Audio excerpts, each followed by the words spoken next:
One of life's biggest mysteries is how people find farming a difficult skill to train. It's the most passive skill in the game, yet people seem to struggle with it.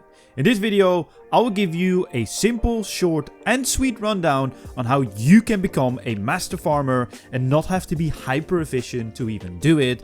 All it requires is some consistency. And the great thing is, for this guide, it doesn't matter if you're level 1, 50 or even 99 farming, these tips will help you achieve your goals as it applies to all levels of farming. Leave a like to help me out, subscribe if you're new as we're trying to get to 10k subscribers by the end of 2025, and my name's Chevalric, and let's talk about it. I usually start off these guides with a gear setup, but even though there are some useful items to train the skill, many of them don't really apply to this lazy method, as we will be mainly focusing on gaining experience. The only relevant items are farming urns for an extra 20% experience, 25% with the urn enhancer if you have it, the farming outfit for 6% extra experience, and the generic experience boosts like torso incense sticks, clan avatar, etc. You can see all of them on screen right now. The only thing I really recommend is setting up a nice little preset as shown on screen. For the farming method I will be showing you. And go to a tool leprechaun in the game, right click compost and let him auto compost your patches. This will cost a bit of GP and make sure to actually store compost with the tool leprechaun, but it's totally worth it. These tips are mainly to make it more convenient for you to do this method and use even less brain cells. To kickstart your farming, I'd recommend doing any quest that gives you an experience lamp as a reward. A great example is the Violet is Blue quest. Use any of the lamps to get yourself to 17 farming to truly start your journey. An alternative would be to turn manure in the Ardoin farm or plant super low level seeds, but the lamping method is probably your best bet. If you have completed these quests already and used the lamps on something else, find yourself some penguin spice, link in description to the current locations on World 60, buy some lamps with the points in Ardoin, and you should be sorted. Once you're level 17, you want to start unlocking the Manor Farm, near the Ardoin Lodestone. Talk to Granny Poddington to start the tutorial and follow the steps. This will unlock one of the training methods you will be utilizing to get yourself a lot of farming experience. The tutorial will show you how to tend animals, which is important for later.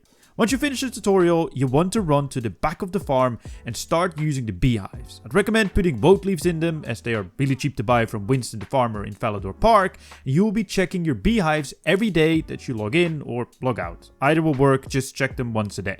Farming is a passive skill, so it's a lot of waiting around, and if you add a farm run to the start and or at the end of your sessions, the skill will actually fly up in levels in no time. Let's get back to the animals, as the strategy here is quite simple. Fill the pens you have with the highest tier animal available to you, which you can buy off the Grand Exchange. The breed doesn't matter, just buy the cheapest one, put them in the pens you have available and give them their required food. So either seeds, meats, flowers, etc. It will show it when you hover your mouse over them.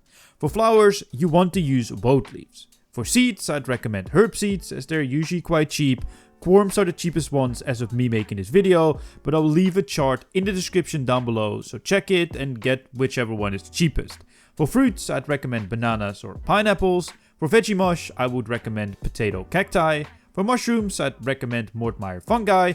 And for meat, I'd recommend raw rabbit, bought either from the Grand Exchange or the Ooglook meat store if you have it unlocked, as it's simply cheaper there. TLDR, most animals eat multiple foods, use the cheapest ones and you should be fine from there. So to summarize again, what you want to do is fill up the pens available to you with the highest tier animal that you have unlocked and give them food. Of course, you will start out with rabbits and chickens, but as soon as you can upgrade those to chinchompas, do so. Every animal you get, you want to sell to the vendors around the well and use the obtained beans to unlock more and bigger pens to put in more and better animals. Same idea applies to the medium and large pens, which you unlock at level 35 and 49 respectively. Whack in the highest tier animal and call it a day. Also, don't forget to buy the second small pen at level 28, medium at level 64 and large at level 71. Regarding your breeding pen, put 4 of the best experience giving animals in there and you'll be zooming up levels. There's also another farm, accessed via the big tree upstairs in the manor farm. This farm works the same way and becomes available at 42 farming. And the same logic applies here. Whack the highest tier animal in the pens available to you and come back once or twice a day and you should be fine. In case you are checking and they are deceased, cure the animals by selecting the right option, or as I like to do it, spam all of them till you get it right and come back later to harvest them. The second thing you should be doing are both tree and fruit tree runs. On screen right now, you will see all the locations available to plant these. Get the highest tier seeds you can, plant them in the patches with some super compost to make sure your tree has a lower chance of dying, and check them once a day as they take a very long time to grow. And one final tip I can give you, this only applies once you've unlocked all the things you want to unlock from the farming shop from Poddington, is to spend your leftover beans on insta-growth potions to use on the highest experience giving tree available to you. So that means the highest tier of fruit seed. I'd only recommend doing this on double experience however, so stack those potions up and you'll be zooming up some levels when it's double XP. And believe it or not, that's all. That is the entire farming skill in RuneScape. Sure, there's a lot more to it, but if you simply want experience, this is pretty much what you want to do. I hope this video was useful. If it was, leave a like on the video, subscribe if you're new, let me know in the comment section what other guides you want to see. My name's Chevalric, I'll see you guys in my next video.